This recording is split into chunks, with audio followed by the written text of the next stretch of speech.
warahmatullahi wabarakatuh. Bismillahirrahmanirrahim. Alhamdulillahirabbil alamin. Wa bihi nasta'inu ala umuri dunya waddin. Wassalamu ala wa ala alihi wa sahbihi ajma'in. La haula wa la quwwata illa billahil aliyyil azim.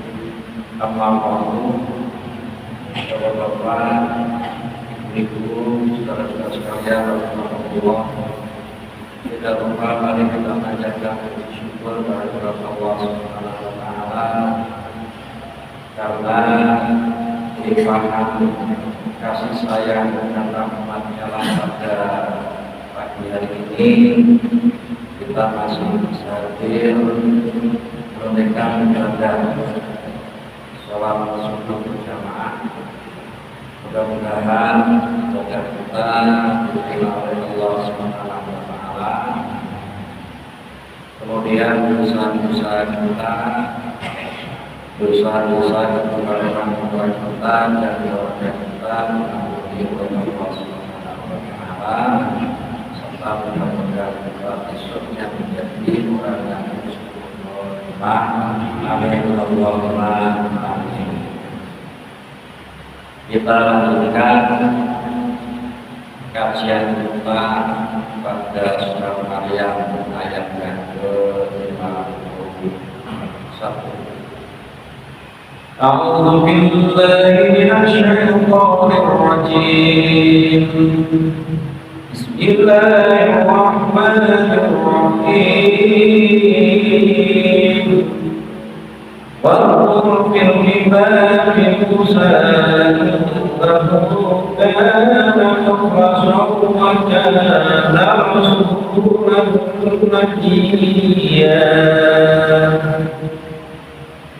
Kemarin kita telah mengkaji perjalanan Nabiullah Musa alaihissalam dari lahir sampai dengan masuk ke istana Firaun. Dari berganti-ganti bulan, kemudian Nabi Musa alaihissalam beranjak menjadi remaja. Pada saat itu beliau Nabi Musa ini berjalan-jalan kira-kira di kota selama ini kan berada di luar di dalam tembok istana. Tapi pada suatu saat beliau ini berjalan-jalan melihat terasa ini di kota-kota. Kemudian di dalam perjalanan itu beliau lihat ada dua orang yang bertengkar. Ada yang mengatakan bukan bertengkar tetapi orang penyuran, wong dituruti wong. Dan di situ ternyata setelah diamati ini kedua orang tersebut yang pertama adalah dari kalangan dari Israel. Kemudian yang keduanya itu adalah orang Kipti atau orangnya Raja Firaun.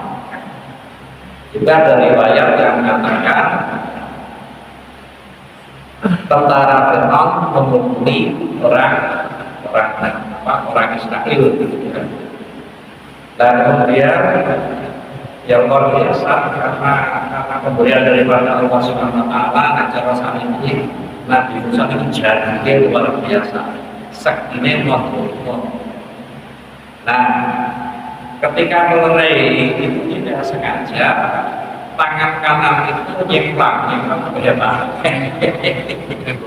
Nyenggol. Ya, pesan ini lah.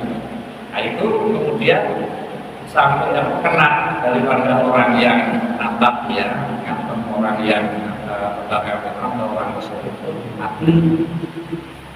Orang itu orang kaca nyengolok langsung ya.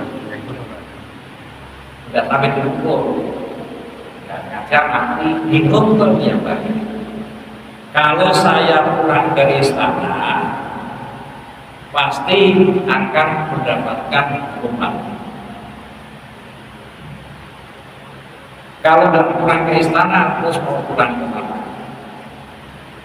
Karena kekejaman Fir'aun luar biasa, terutama terhadap kaum Bani Israel, termasuk Nabi Musa, ini juga dari kalangan Bani Israel. Singkat kata, Nabi Musa tidak berani pulang, dia pergi. Nah, dari Mesir ya kira-kira kalah negara yang berat laut jalan kaki terus. Dan pada suatu saat di tempat itu banyak orang-orang meminumkan domba, meminumkan binatang ternak. Dan di situ sebelah pojok sana, pinggir sana itu ada dua cewek yang belum berani karena apa? Karena di situ banyak laki-laki para pengendara kambing itu pada berebut itu, padahal sumurnya cuma satu yang terbuka.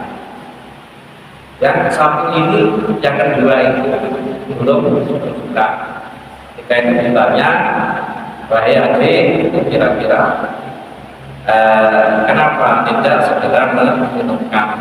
Kami nggak berani. Karena apa? Karena situ laki-laki, ya sedangkan dua orang pengendara kambing ini perempuan.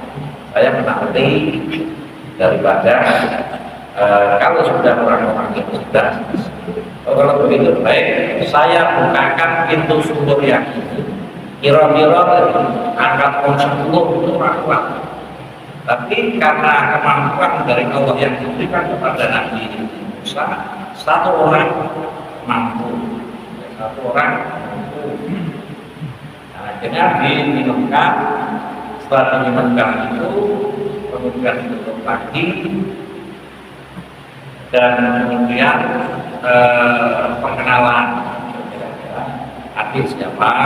Orang cewek itu siapa ini? Kami namanya Nabi siapa?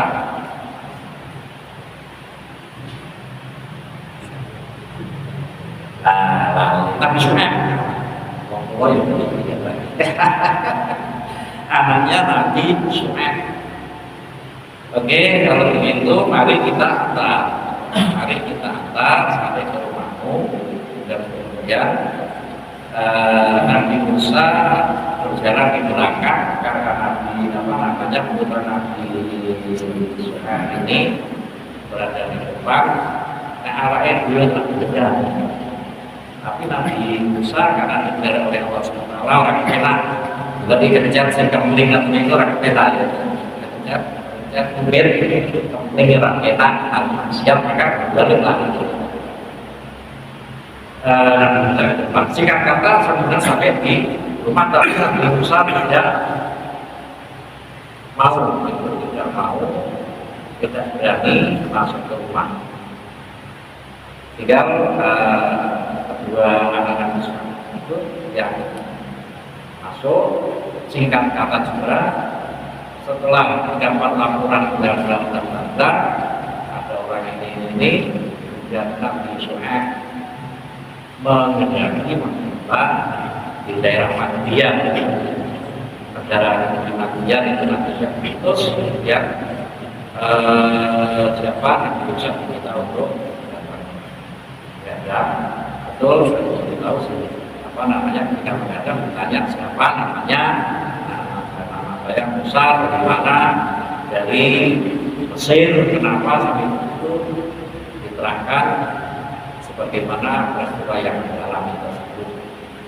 Maka oleh karena itu kemudian Nabi Syuaib ini menawarkan, kalau begitu Anda kamu di situ saja. Nanti saya jodohkan dengan salah satu anak perempuan saya tadi, dengan catatan mengabdi anggon wedhus gembala kambing, gembala domba ya kalau 8 tahun atau 10 tahun. Mas kali mahare itu orang duit neng mengabdi anu terus tanpa dibayar selama 8 tahun ataupun 10. Tetapi Nabi Musa memilih yang 10 tahun. Awalnya diri itu mereka harus membayar anu terus anu berubah selama 10 tahun. Nah, kalau ditawari dari yang 8 pilih yang 10, sesuatu yang luar biasa. Sampailah kepada waktunya yang telah ditentukan. Kemudian Nabi Musa alaihissalam pamit akan memperjuangkan kaumnya di Mesir dan akan membebaskan kaumnya di Mesir. Maka kemudian berjalan sistem dan ini saya kasih tongkat. Saya kasih tongkat ya untuk mikul-mikul terus nanti kan mikul darah ini. Nah, dalam perjalanan dingin di sana itu luar biasa. Dinginnya udara luar biasa. Ketika sampai di pergunungan Siram itu begitu dinginnya, Nabi Musa itu Nabi ini melihat kok di sana ada semacam sepitik api ya, api itu ada cahaya yang terang. Maka dia pesan kepada istrinya, kamu di sini saja, saya akan naik mengambil api yang ada di atas itu untuk memanaskan badan. Tetapi apa yang terjadi ketika sampai mendekat api tersebut ternyata bukan api sembarang api. Api berada, sinar berada di atas pohon. Kemudian ada daun. Falamma atahum ya Musa inni ana rabbuka fa'lam innaka bil wadil muqaddas tuwa. Ketika disitu wahai Musa, maka ketika ia Musa datang ke tempat Nabi itu dipanggil, ya Musa, wahai Musa, inni ana rabbuka fa'lam baik. Sesungguhnya aku ini Tuhanmu, maka tinggalkan kedua perempuanmu. Musik itu orang ini pekerjaan jauh bukan pakai upah, bukan sepatu. Sesungguhnya kamu berada di lembah yang suci Tuhan. Ketika ketika datang di situ itu disapa oleh suara yang ini amalkan, bahwa sesungguhnya saya yang ada di situ itu adalah suara yang ada di situ adalah Tuhan. Wa anahtarsuka pastani lima yuka. Aku telah memilih kamu, maka dengarkan apa yang akan dilakukan kepadamu. Innani anallahu la ilaha illa ana fa'budni wa aqimi sholata li dzikri. Sesungguhnya aku adalah Allah, sesungguhnya aku adalah Allah, karena ini tidak ada Tuhan selain daripada aku. Ini maka sembah aku, wajib sholat dan dirikan sholat jadi itu untuk mengingat aku Allah Subhanahu wa Ta'ala. Dari situlah Bapak yang besar sekalian. Kemudian kali Allah pulang daripada Nabi Musa yang bisa bicara oleh Allah atas dasar tersebut. Nah, singkat kata pada saat dialog itu kemudian diperintahkan Nabi Musa, wahai Musa, jatuhkan tongkat itu. Tongkat apa? Ini tongkat bagian daripada pertua saya. Untuk apa? Untuk mikul-mikul tadi, untuk tongkat untuk jalan. Jatuhkan tongkat. Ketika dijatuhkan tongkat itu, apa yang terjadi? Ternyata tongkat itu berubah menjadi seekor ular yang besar sekali. Nabi Musa takut dan diperintah oleh Allah ambil dan pegang. Dan ketika dipegang ular tersebut berubah menjadi tongkat. Ini yang akan mujizat daripada Nabi Musa. Kemudian yang kedua, masukkan tanganmu, ada yang satu, ada yang ke leher, itu kira-kira pendapatnya. Masukkan, kemudian dimasukkan, dan ketika diambil tangan itu dan menjadi bersinar. Allah berikan berfirman, itu mujizat, itu senjatamu nanti untuk menghadapi Fir'aun. Ketika nanti berhadapan dengan Fir'aun yang kala itu memang sangat indah daripada kaum Bani Israil. Kita tahu setelah itu sudah dibuat yang sudah sebagainya sampai berkejaran ke Laut Merah. Nah, ketika Nabi Musa dikejar sampai ke Laut Merah dan di tengah-tengah itu ternyata Fir'aun dan bala tentaranya itu sebenarnya sudah ragu. Teruskan apa enggak? Dan ketika tongkat memukul laut merah, lautnya merah, kemudian ada jalan di laut itu kira-kira Fir'aun dan bala tentaranya ini sebenarnya sudah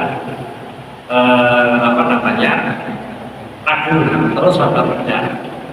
Tetapi malaikat Jibril itu kemudian menggoda dengan cara ini ada penasang ya, kira-kira semacam itu. Kuda-kuda jantannya Fir'aun itu melihat kuda-kuda yang ada di depan itu, tapi Fir'aun tidak melihat. Kuda betina dan jantan kuda betina, mobil panah atau metro itu kira-kira kemudian tak lepas kendali, kemudian melayu.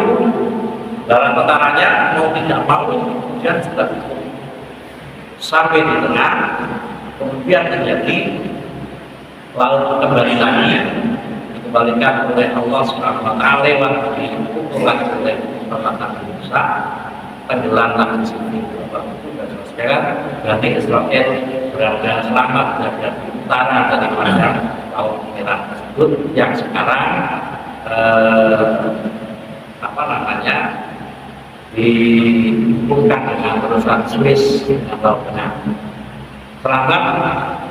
Kemudian dari cerita ini kita bisa mengandung hikmah bahwa sebenarnya Fir'aun itu adalah orang yang percaya pada Allah. Tapi karena kesombongannya dia kemudian aku tak nanti ketika mau meninggal itu tunggal.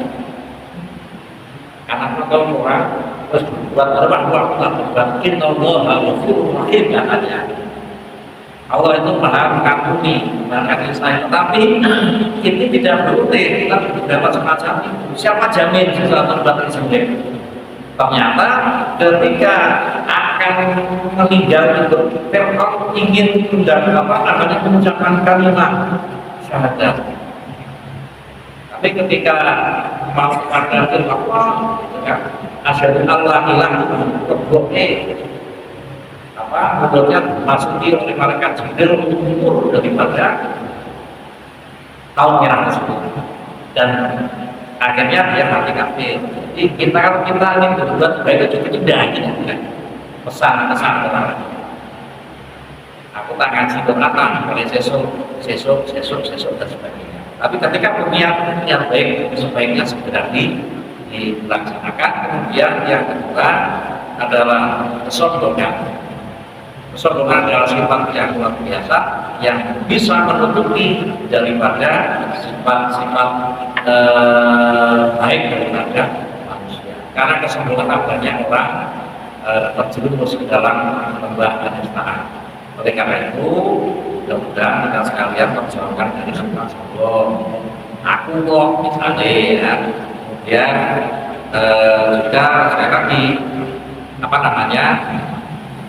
kalau ingin berbuat baik, apa bentuknya akan kita segerakan. Demikian singkat kata daripada perjuangan Nabi Musa alaihissalam dalam memperjuangkan membebaskan kaumnya kaum Bani Israel yang mendapatkan siksaan tindasan daripada Raja Fir'aun. Dan apa yang disampaikan yang kita kaji ini kemudian menjadi ibrah buat kita sekalian, dan mudah-mudahan kita selalu mendapatkan rahmat dari Allah Subhanahu wa taala. Amin Allahumma amin. Salatullah salamullah ala Rasulillah. Salamullah salamullah ala Yasin Habibillah. Rabbana atina fid dunya hasanah wa fil akhirati hasanah wa qina adzabannar. Walhamdulillahi rabbil alamin. Assalamualaikum warahmatullahi wabarakatuh.